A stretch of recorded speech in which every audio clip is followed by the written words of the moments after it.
Les prévisions de l'économiste se sont réalisées sous nos yeux. Officiellement, la guerre commerciale avec le monde entier a commencé avec l'Inde. Aujourd'hui, l'Union européenne et l'Inde ont signé la mère de tous les accords.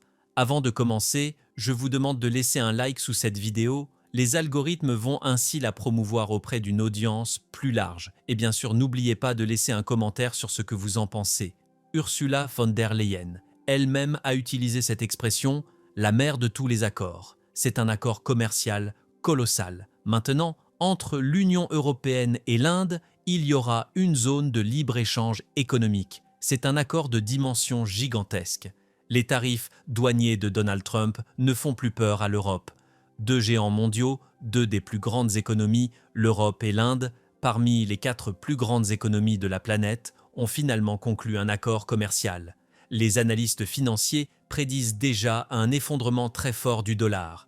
En ce moment même, tout le monde peut voir comment les cours de l'or, de l'argent et d'autres métaux précieux augmentent. Pendant que tous les autres pays sont occupés par des guerres, des coups d'État, des renversements de pouvoir, des révolutions, l'Europe et l'Inde ont signé un tel accord. Laissez-moi vous expliquer exactement ce qui s'est passé, pourquoi c'est si important et ce que cela signifie pour l'avenir de l'ordre économique mondial.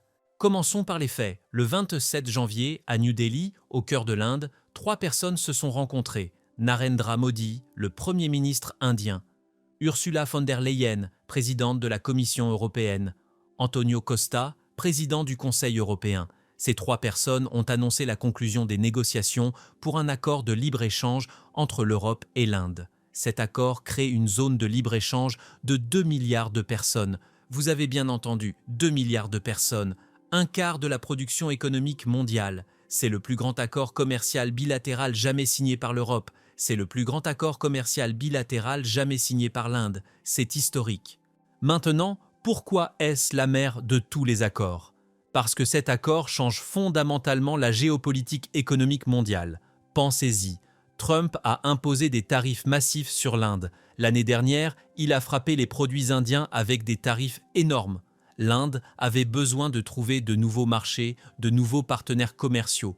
Et l'Europe aussi avait besoin de se diversifier, de réduire sa dépendance au commerce avec les États-Unis et la Chine. Donc les deux parties avaient exactement les mêmes intérêts au même moment et elles ont agi. Ces négociations avaient en fait commencé en 2007, presque 20 ans. Elles avaient été suspendues en 2013 à cause de désaccords sur les brevets, la sécurité des données, le droit des professionnels indiens à travailler en Europe. Puis, elles ont été relancées en 2022. Et maintenant, en 2026, elles sont conclues. Qu'est-ce qui a changé? Trump. Trump et ses tarifs fous ont créé une situation où l'Europe et l'Inde avaient soudain une urgence à conclure. Trump voulait les diviser, les affaiblir, les forcer à plier.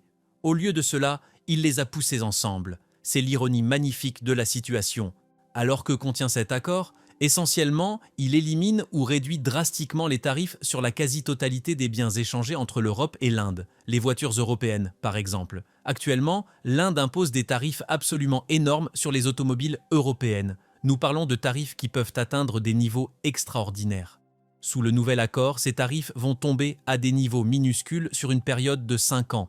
L'Europe pourra exporter des centaines de milliers de véhicules par an vers l'Inde. Pour les constructeurs automobiles européens qui sont actuellement écrasés par la concurrence chinoise, c'est une bouée de sauvetage. Un marché massif s'ouvre pour eux. Et en échange, l'Europe donne à l'Inde un accès immédiat en franchise de droit pour ses exportations à forte intensité de main-d'œuvre. Les textiles indiens, les vêtements, le cuir, les chaussures, les pierres précieuses, les bijoux. Tous ces produits, qui sont cruciaux pour l'économie indienne, pourront entrer en Europe sans tarif, instantanément. C'est énorme pour l'Inde, parce que ces secteurs emploient des millions et des millions de personnes. Le ministre indien du Commerce a dit que cet accord pourrait créer 6 ou 7 millions d'emplois rien que dans le secteur textile. Le textile est le deuxième plus grand employeur en Inde après l'agriculture. Donc nous parlons d'un impact massif sur l'emploi indien.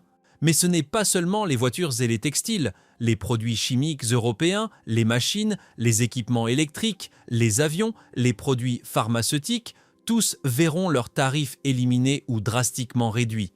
Les exportations agroalimentaires européennes de haute valeur, l'huile d'olive, le vin, les spiritueux, la confiserie, vont gagner un accès significatif au marché indien en pleine expansion de la classe moyenne. Les tarifs sur le vin vont chuter de manière spectaculaire, les tarifs sur l'huile d'olive seront complètement éliminés. Pour les producteurs européens, c'est l'accès à un marché d'1,5 milliard de personnes dont des centaines de millions entrent dans la classe moyenne et veulent consommer des produits européens de qualité. Et puis, il y a les services. C'est peut-être encore plus important que les biens. L'accord donne aux entreprises européennes un accès privilégié au marché indien des services dans des secteurs clés comme les services financiers et le transport maritime. L'Inde s'engage à maintenir son niveau actuel de libéralisation pour les secteurs de services, dépassant même ses engagements avec le Royaume-Uni et l'Australie. Pour les banques européennes, les compagnies d'assurance, les entreprises de logistique, c'est une opportunité colossale. Maintenant, parlons du timing parce que c'est crucial. Cet accord a été annoncé juste quelques jours après que Trump ait intensifié sa guerre commerciale. Trump a menacé l'Europe de nouveaux tarifs. Trump a frappé l'Inde avec des tarifs massifs. Et qu'ont fait l'Europe et l'Inde? Au lieu de se plier, au lieu de supplier Trump pour la miséricorde, elles se sont tournées l'une vers l'autre et ont construit quelque chose de plus grand que Trump ne peut même imaginer. Une zone de libre-échange de 2 milliards de personnes, un quart de l'économie mondiale. Trump pensait que les tarifs lui donneraient du pouvoir. Au lieu de cela, les tarifs ont poussé les autres pays à construire de nouvelles alliances qui excluent les États-Unis.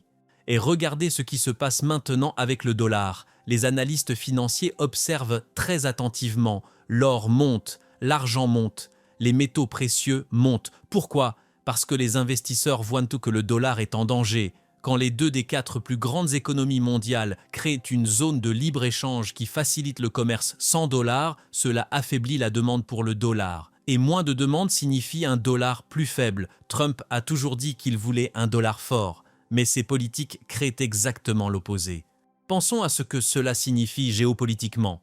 Pendant des décennies, les États-Unis ont été au centre de l'ordre économique mondial. Presque tout le commerce international passait par les États-Unis d'une manière ou d'une autre, soit directement, soit en utilisant des dollars, soit en suivant les règles américaines. Mais maintenant, l'Europe et l'Inde construisent un système qui fonctionne sans les États-Unis. Ils créent leurs propres règles, leurs propres normes, leurs propres mécanismes de règlement. C'est le début d'un ordre économique mondial multipolaire où les États-Unis ne sont plus le seul centre de gravité.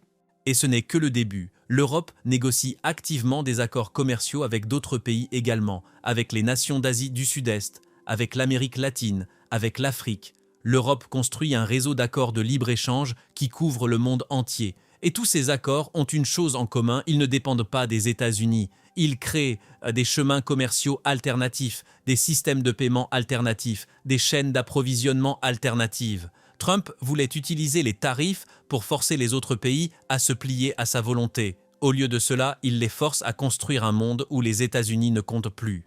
Maintenant, laissez-moi vous dire quelque chose d'important sur la manière dont cet accord a été conclu.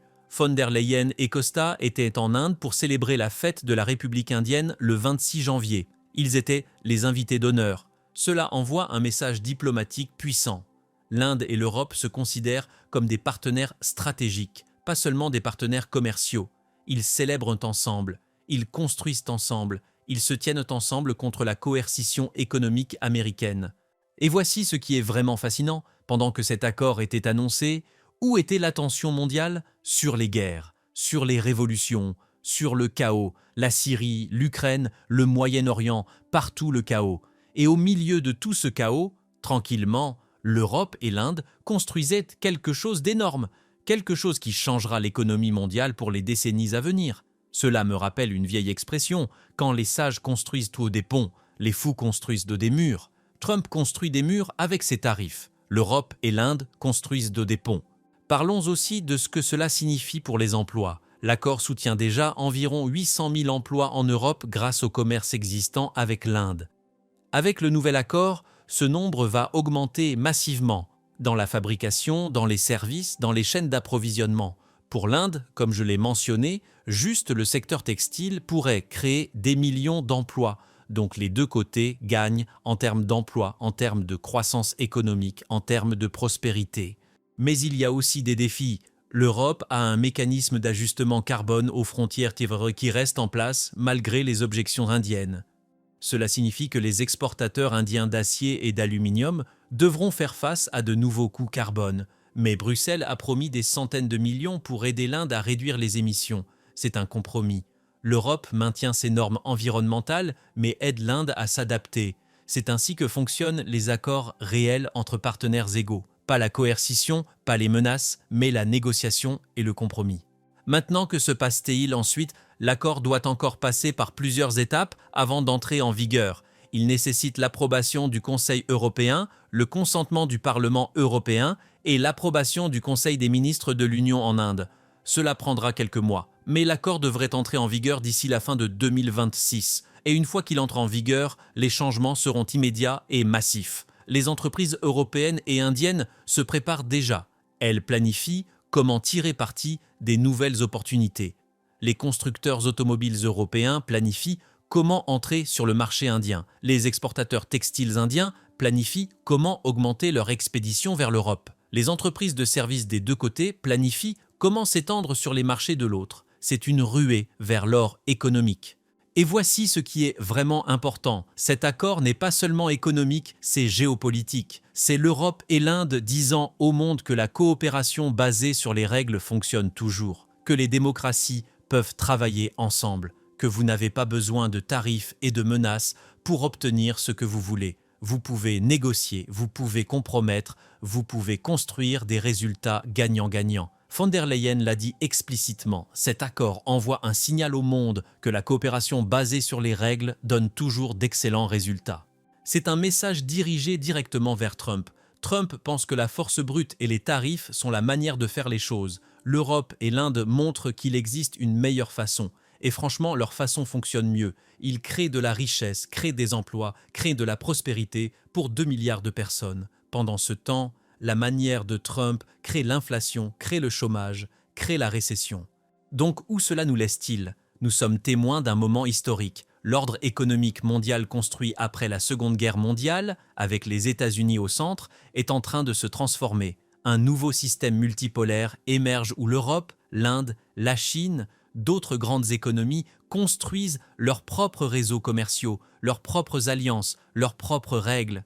Les États-Unis sont toujours importants, mais ils ne sont plus le centre incontesté. Et Trump, avec ses tarifs et ses menaces, accélère cette transition. Il pousse le monde à construire un système qui fonctionne sans l'Amérique. L'ironie est délicieuse. Trump voulait rendre l'Amérique grande à nouveau. Au lieu de cela, il rend l'Amérique moins pertinente. Il force les autres pays à trouver des alternatives. Et une fois qu'ils trouvent ces alternatives, ils ne reviendront pas. L'accord Europe-Inde n'est que le début. Surveillez les autres accords qui suivront, surveillez comment le dollar continue de s'affaiblir, surveillez comment l'or et les métaux précieux continuent de monter. Tout cela vous dit que le monde change, et pas de la manière que Trump voulait.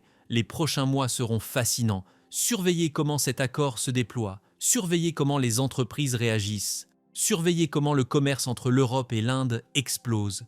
Surveillez comment d'autres pays rejoignent ce mouvement pour construire un ordre économique qui ne dépend pas de l'Amérique de Trump.